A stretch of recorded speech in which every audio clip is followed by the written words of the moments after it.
The department's collection effort resulted in more than 6 million pages being identified as potentially responsive, including department and FBI emails, interview summaries, images, videos, and various other materials collected and generated during the various investigations and prosecutions that the Act covered. We erred on the side of over-collection of materials from various sources to best ensure maximum transparency and compliance, which necessarily means that the number of responsive pages is significantly smaller than the total number of pages initially collected.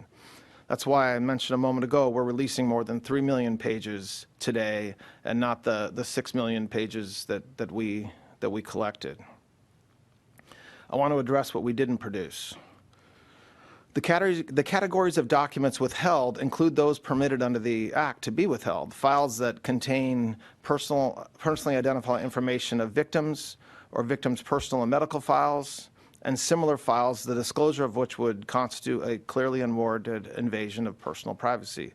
I take umbrage at the suggestion, which is totally false, that the Attorney General or this department does not take child exploitation or sex trafficking seriously, or that we somehow do not want to protect victims. We do.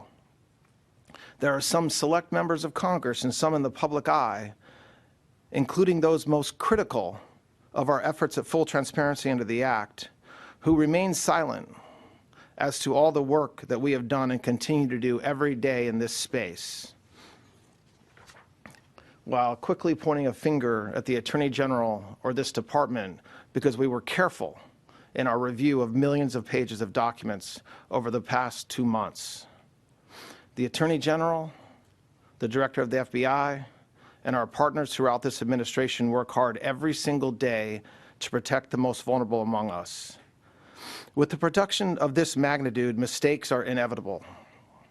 We, of course, want to immediately correct any redaction errors that our team may have made, and so the department has established an email inbox for victims to reach us directly to correct redactions and any concerns when appropriate. That's been in existence since December, and we've been doing that since then. Yes, I can assure that we complied with the statute, we complied with the Act, and there is no we did not protect President Trump. We didn't protect or not protect anybody. I mean, I think that there's a hunger or a thirst for information that I do not think will be satisfied by the review of these documents. And there's nothing I can do about that. But President Trump, of all the people in Washington, D.C. and around this country that have said for years the same consistent message about Jeffrey Epstein is President Trump. Jelajahi cara baru mendapatkan informasi. Download MetroTV Extend sekarang.